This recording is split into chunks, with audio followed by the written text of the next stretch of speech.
Le Festival du patrimoine naturel, qui est dans sa 4e édition, se déroulera cette année du 18 au 24 mai.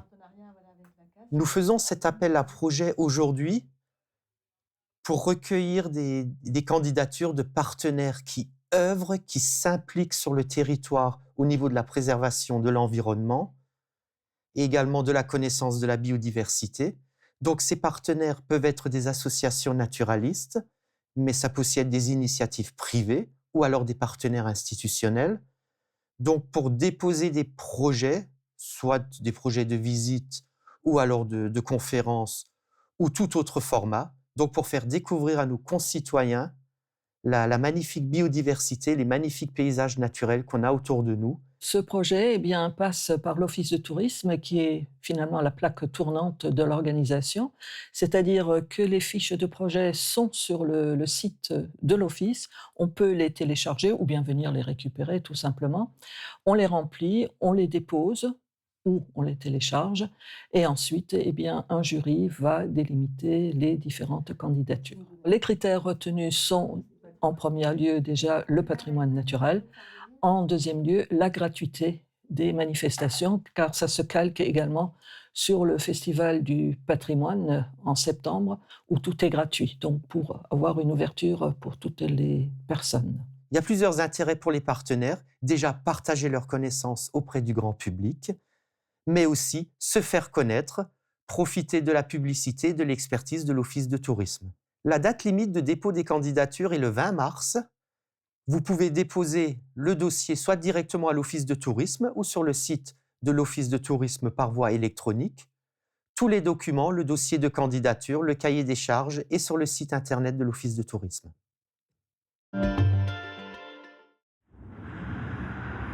Colruyt à Dibelin et à Putelange-au-Lac, c'est fini. Ces magasins ont définitivement cessé leur activité mardi dernier. Mais ils vont rouvrir sous une nouvelle enseigne, celle d'Intermarché.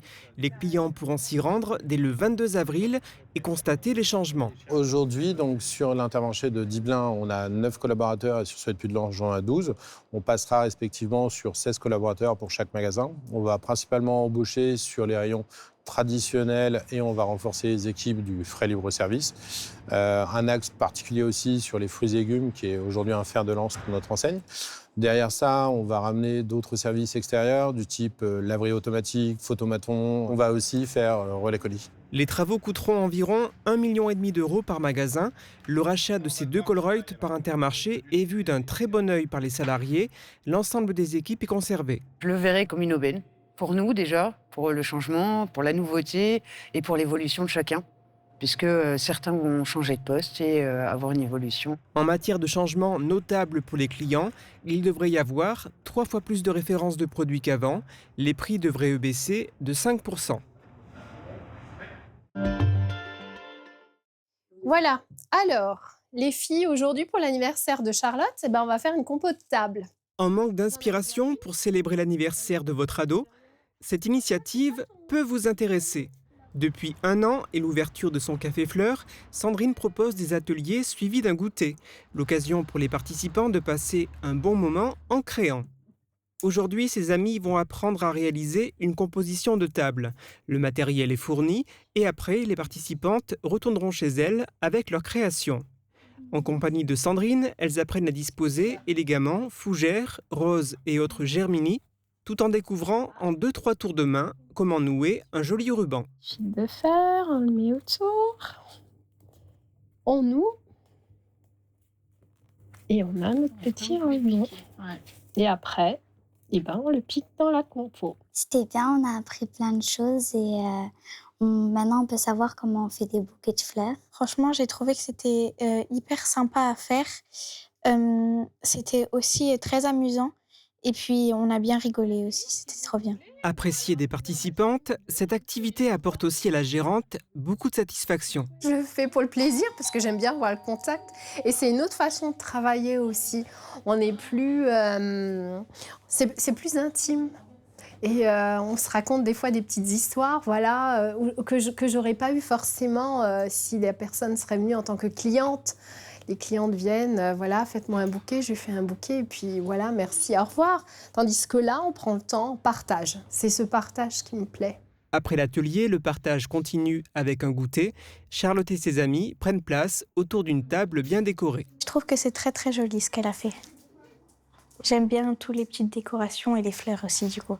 Comptez 15 € par enfant pour participer à un tel atelier floral. Le goûter, lui, est en plus. Joyeux anniversaire, Charlotte. Joyeux anniversaire, Charlotte. Joyeux anniversaire.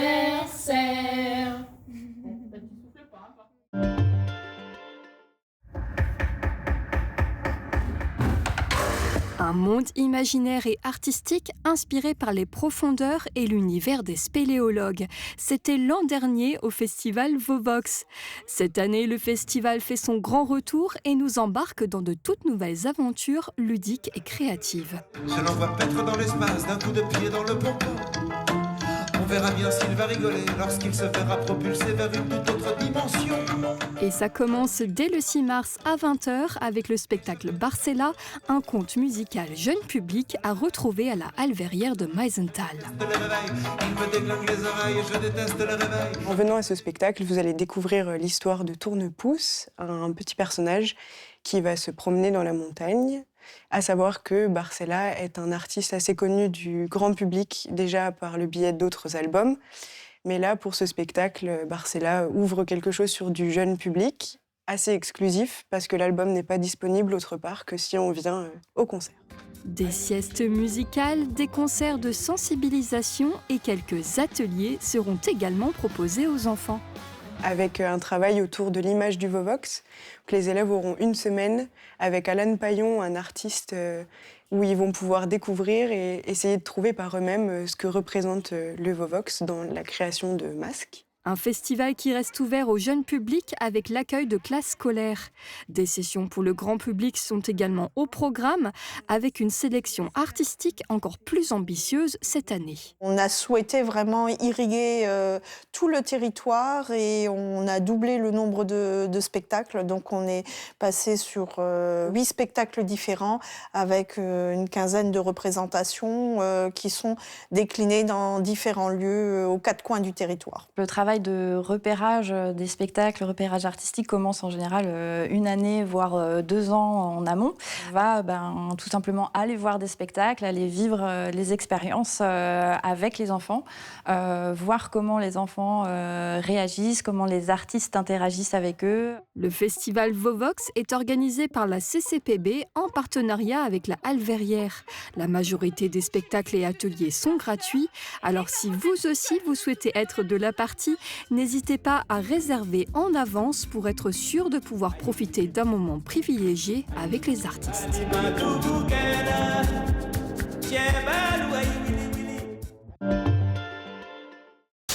Radio Studio 1, 105.8. Toute l'énergie du 80 pop rock, toute l'info locale et encore plus à Beach, à Sarreguemines et partout où vous êtes. Radio Studio 1. Super Orbach vous accompagne au quotidien et par tous les temps. Il fait trop froid pour sortir faire les courses? N'hésitez plus, commandez en ligne, on s'occupe de la préparation. Drive ou livraison, disponible en toute saison. La météo avec U, commerçant autrement. Bonjour tout le monde, on retrouvera un ciel bien plus dégagé pour demain avec un soleil généreux. Les températures minimales seront fraîches avec 3 à 4 degrés et les maximales remonteront jusqu'à 13 à 14 degrés. Demain nous fêtons les Aubins et il fera jour de 7h17 à 18h17. Passez tous encore une belle journée et un excellent week-end.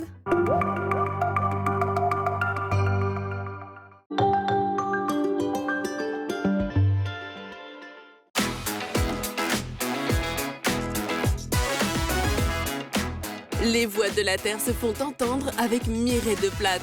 Retrouvez tout au long de l'année à Sarreguemines de nombreux temps forts autour de la langue francique. Spectacles, conférences, projections, rencontres, ateliers, visites, expositions et bien d'autres événements vous attendent. Le Plate à Sarreguemines se vit au quotidien. Programme complet sur plate.sarreguemines.fr. Je voyage beaucoup. Est-ce que des appareils rechargeables sont adaptés dans mon cas ? Avec les nouvelles générations de batteries, les appareils auditifs disposent d'environ 40 heures d'autonomie. De plus, certains chargeurs sont équipés de batteries internes, ce qui permet de recharger jusqu'à 3 fois vos aides auditives sans prise électrique.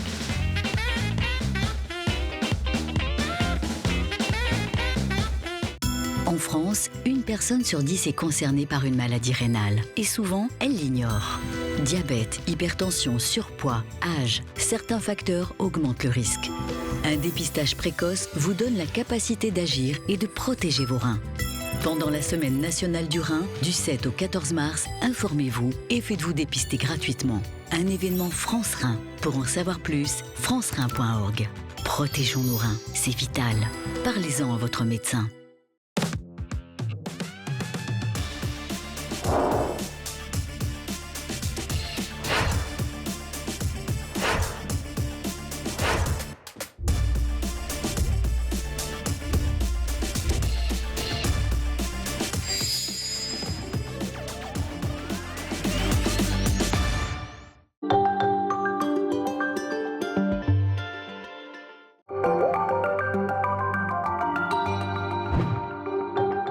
Liebe Zuschauer, es ist wieder Zeit für Kaffeekränzel. Und diesmal haben wir an die Frauen gedacht, weil es ist ja jetzt bald Journée Internationale des Droits de la Femme. Und weil wir auf dem Land sind, haben wir mal da eine Bauersfrau oder eine Bäuerin bei uns eingeladen. Schauen wir mal rein am Sonntag, es ist sehr interessant.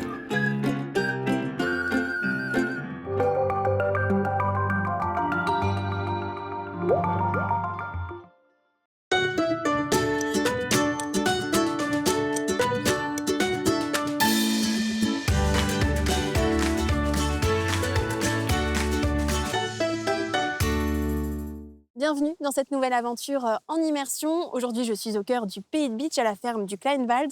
On va découvrir ensemble les coulisses de la préparation de leur fameuse glace. Suivez-moi.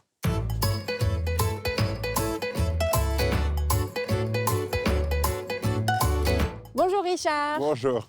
Merci beaucoup de m'accueillir dans l'exploitation familiale aujourd'hui. Avec plaisir. J'ai hâte de découvrir un petit peu les coulisses des délices glacées du Kleinwald, parce qu'on vous voit souvent lors des marchés, etc. Mais là, l'idée, c'est de comprendre un petit peu votre quotidien, comment ça se passe dans les coulisses. Okay. Du coup, la journée démarre par quoi? Déjà, là, on est sur l'exploitation laitière et d'élevage. Donc là, du coup, on va déjà faire tout ce qui est propre à la fabrication de lait. Donc là, on va déjà nourrir les veaux. On va également voir un peu si l'élevage laitier se passe bien. On a quelques petites bricoles à faire au niveau des vaches. Et puis voilà, et on sera partant après pour aller faire la glace, quoi. Ok, super, je te suis. Ça marche, bien.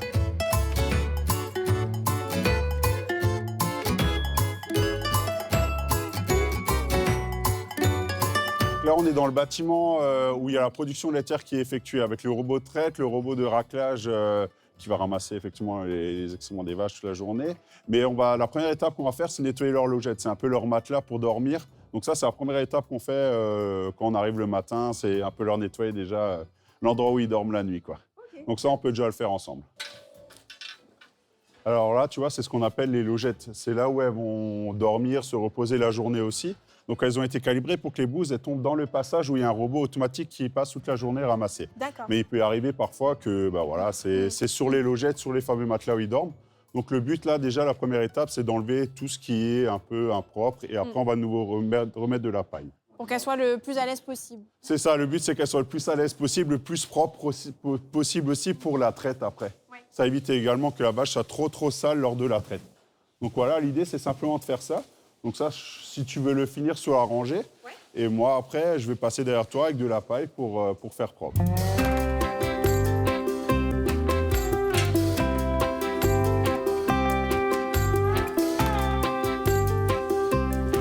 Il y a combien de vaches laitières ici? Alors là, on est après, il faut compter en moyenne 60 vaches laitières à la traite. Ok.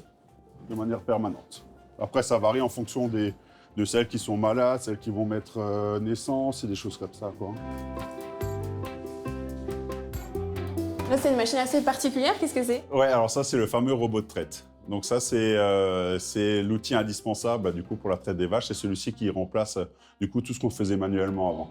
Ok. Donc voilà, mais là-dedans, il y a aussi compris tout un outil informatique. Et là, la tâche qu'on doit faire maintenant, c'est voir s'il y a des vaches qui ne sont pas passées à la traite depuis une quinzaine d'heures. Donc là, c'est l'ordinateur du robot qui va nous dire quels numéros de vaches ne sont pas venus se faire traire depuis plus de 12 heures. Donc on sait qu'on doit chercher la 47, la 66 et la 32 dans l'ensemble du troupeau qui se trouve là où on était tout à l'heure. Parce qu'elles doivent être... Oui, donc toutes les 12 heures environ, elles doivent être traites. Donc ça, c'est vraiment nécessaire. Donc l'idée, c'est que parfois, elles peuvent avoir un souci au pied, elles peuvent avoir peut-être un souci médical. Donc elles ne vont pas se lever ou venir d'elles-mêmes. Donc là, l'ordinateur nous indique qu'elles ne sont pas venues. Donc nous, du coup, on va voir ce qui s'est passé, pourquoi elles n'y sont pas allées. Est-ce que c'était juste de la fainéantise ou quelque chose comme ça? Parce que sinon, elles viennent toutes seules, Sinon, elles viennent toutes seules. Donc à l'avant, il y a un distributeur de granulés qui les récompense à chaque fois qu'elles viennent au robot et qui va aller distribuer de l'alimentation pendant qu'elles se font traire. Donc c'est le numéro sur son oreille qu'il faut regarder? C'est ça. Alors il y a plusieurs numéros. Le numéro 3699, c'est son numéro d'identification, mais le numéro en jaune, ça c'est son numéro où il y a une puce à l'intérieur qui est uniquement importante pour le robot. Okay. Donc c'est là-dedans qu'est localisée la puce pour le robot, qui va nous dire. Donc c'est ce numéro-là qu'on doit chercher. Voilà. Là c'est parti. Allez, hop. Doucement, doucement. Allez, viens. Donc là, tu vois, on a localisé la 66. Et on va la ramener dans un petit enclos, c'est une genre de petite prison, donc où il n'y aura pas à manger dedans et pas à boire, ce qui va l'obliger à aller dans le robot assez rapidement. En général, il n'y reste pas plus d'une demi-heure grand maximum, quoi. Donc voilà, elle a l'habitude, donc elle y va toute seule, là, on peut le voir, elle est rentrée toute seule dedans. Donc voilà, et après d'elle-même, elle va passer de la petite prison au robot de traite. D'accord. Ah oui, là, on voit, il y en a une qui est allée dedans. Ouais. Et là, elle ressort tout de suite parce qu'elle est déjà venue plusieurs fois. Donc, le robot, il sait qu'elle est déjà venue plein de fois. Donc, il ne va pas lui donner des granulés il y en a qui en essayent, abondance. Ouais, voilà. Donc, il ne va pas donner des granulés à illimité. Donc, voilà, il la refait sortir. Tout ce système, ça vous permet aussi de gagner du temps, j'imagine, de la traite Oui, il y a déjà plus cette charge de travail le matin et le soir. On passait environ 1h30 de traite le matin et 1h30 le soir. Là, aujourd'hui, même une personne un peu moins qualifiée, elle peut effectuer le travail qu'on vient de faire là en une demi-heure le soir. Donc voilà, c'est un tout autre métier. Hein. C'est un peu plus ouvert et il y a un peu plus de suivi technique derrière à faire, quoi. Ok. Et du coup, on a vu, il y a d'abord les pieds qui sont nettoyés, c'est ça C'est ça. Donc avec eau chaude et savon, il y a une petite brosse qui va repérer les pieds à l'aide d'un laser et qui va nettoyer l'ensemble des pieds pour que le pied soit le plus propre possible avant la traite. Et après, il va accrocher l'ensemble des pieds pour la traite avec le bras robotisé. Alors là, du coup, on se trouve dans la pièce qui va séparer justement le lait qui provient des vaches qui sont sous antibiotiques, qui viennent mettre au monde un bébé veau. Donc voilà, il va être réparti dans des bidons qui sont là. Et celui-ci, plutôt que d'être mis dans le tank pour le ramassage, il va être servi et utilisé pour nourrir les veaux le matin. Donc voilà, après on va le mettre dans ce qu'on appelle un taxi-lait qui va chauffer ce lait à une température idéale pour eux. Et on va le distribuer le matin. Voilà. Donc là, on va aller donner le biberon à un des petits bébés. Sacré biberon, hein. C'est ça. On se retrouve devant l'un des veaux qui est né il n'y a pas si longtemps que ça. Donc je t'ai fait l'honneur déjà de lui apprendre à boire au biberon, mais ce soir, c'est quand même toi qui vas t'en charger. Donc voilà, je te laisse. Donc tu vas simplement lui présenter le biberon devant et il va normalement assez boire facilement. Ok. Alors, attends, on va quand même vous montrer qu'il y a le biberon ici. Voilà. Et tu peux lever légèrement le biberon pour que ça penche vers le bas. Et voilà. Et il y met beaucoup.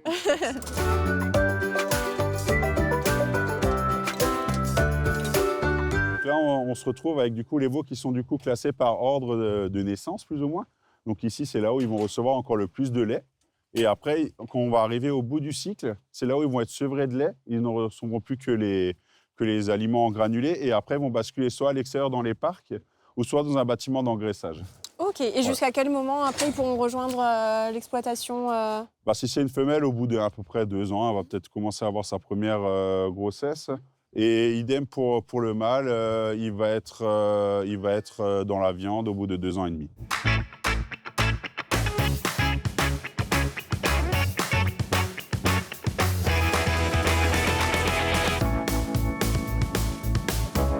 Donc là, c'est le lait qui provient de l'exploitation. Ouais, donc ça, c'est le lait qu'on allait chercher dans le tank à lait à la haute ferme, et du coup, sur lequel on va travailler pour faire de la glace. Quels sont les ingrédients principaux Alors là, du coup, je t'ai préparé une préparation de glace crème glacée à la vanille Madagascar. Donc du coup, ce qui rentre dans cette recette, c'est toujours la base, c'est le lait. Donc une base de crème anglaise, donc lait, jaune d'œuf, un mélange de différents sucres avec la vanille. Okay. Donc voilà, ça c'est vraiment la base. Et ensuite, à la fin, on vient rajouter la crème sans mixer. D'accord. Donc ça, c'est notre base de préparation. Donc là, je peux déjà t'inviter à faire, c'est Je vais rajouter mettre le le lait. lait. Ouais.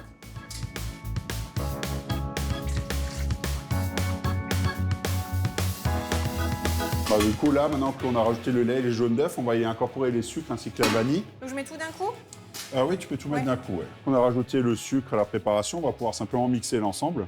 Du coup, je vais te laisser faire. Et toi, tu as juste besoin après de mélanger un peu, de faire avec la turbine. À la fin, on rajoute la crème sans mixer pour éviter que ça fasse du beurre et des choses comme ça et que ça tourne. Donc là, on rajoute simplement la crème à la fin. C'est notre fameuse sorbetière. Donc sur la sorbetière, il y a deux parties, la partie cuisson et la partie refroidissement. Là, on va verser notre mélange dans la partie cuisson pour pasteuriser le mélange. La pasteurisation permettra de créer du coup la DLC d'1 an, mais aussi que les femmes enceintes puissent consommer notre glace. Là, c'est pas du lait cru, quoi. Tout est pasteurisé. Donc du coup, ça c'est une machine qui est super importante dans la fabrication après de la glace. C'est ça, elle est indispensable et surtout, elle permet la cuisson et le refroidissement sur le même appareil, ce qui fait gagner un gain de production beaucoup plus important que certaines sorbetières où vous faites la cuisson à part et le refroidissement de l'autre côté. Et là, du coup, dès que j'ai versé mon mélange, j'appuie ici. Ça va créer un numéro de l'eau, un suivi de l'eau et à quelle heure je l'ai lancé. C'est super important, notamment pour les grandes surfaces, pour avoir le suivi et la traçabilité, quoi. Du coup, sur la table d'emballage, on va utiliser cette machine-là, qui est une étiqueteuse, sur laquelle on va reporter le numéro de l'eau qu'on avait sur la machine tout à l'heure. Et on va aller le mettre sur les pots qui sont là, qui vont nous servir à vendre aux restaurants qui ont commandé et à notre manifestation de ce week-end. D'accord. Voilà. Donc voilà, je te laisse l'honneur d'étiqueter l'intégralité de ces pots. Donc là, sur l'étiquette que tu vas mettre, il y aura le numéro de l'eau et la DLC. Ok. Donc tu peux le mettre sur la partie en dessous des pots. Et du coup, comment vous est venue l'idée avec ta famille de créer des glaces? On était dans un moment où on avait besoin de revaloriser la production laitière.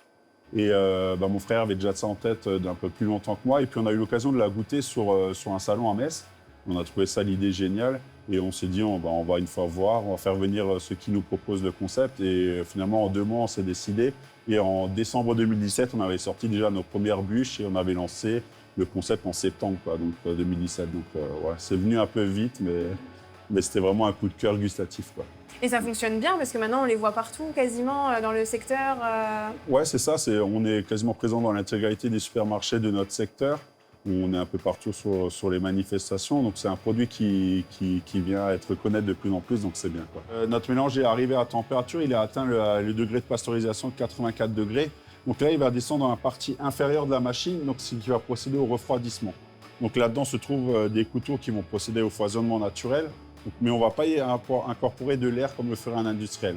Là, il y a uniquement le foisonnement naturel, donc ce qui fait que notre glace elle est beaucoup plus lourde qu'une autre en termes de poids et de volume, quoi. Donc ça, c'est vraiment important. Et ça va durer à peu près 5 minutes et ça va descendre jusqu'à moins 10 degrés, mais très rapidement. D'accord. En termes de quantité, vous êtes à combien de litres par semaine, par exemple? Alors là, par semaine, en général, on fait 150 litres de glace. Ça, c'est un peu la moyenne annuelle. Alors, il y a des périodes comme janvier, février, c'est hyper calme. Mais après, sinon, le restant de l'année, après, ça redémarre très, très vite, quoi. Du coup, maintenant qu'on a rempli nos pots et qu'on a égalisé, on peut fermer avec les couvercles. Vas-y, je te laisse faire. Donc ici, c'est une exploitation familiale. Tu travailles avec ton frère et ta maman, notamment. Ouais, c'est ça. Comment ça se passe au quotidien? Bon, ça va, ça se passe plutôt bien. Après, travailler en famille, tout le monde connaît. Il y a des hauts et des bas, mais ça, après, on est dans un contexte, l'agriculture, c'est un monde assez difficile. Il vaut mieux affronter tout ça en famille. Et c'est quelque chose qui se passe plutôt bien en ce moment, donc pourvu que ça dure. Et c'était une évidence pour toi de justement rejoindre cette aventure familiale Il y avait toute cette partie glace, tout le développement de la restauration. Et effectivement, c'était quelque chose où mon frère il était sur l'exploitation fermière. Donc ouais, c'était une évidence pour moi d'apporter mon savoir-faire, notamment à ce niveau-là, quoi. Et tu as fait une formation particulière? Tu as suivi des études ou quel est un peu ton parcours? Alors, mon parcours, il n'est pas du tout agricole, il est vraiment commercial à la base. J'étais responsable de magasin Action avant d'intégrer l'exploitation. Donc, du coup, voilà, j'ai apporté mes connaissances, notamment dans tout ce qui était le commerce, pour après des marchés, des grandes surfaces, des choses comme ça, quoi.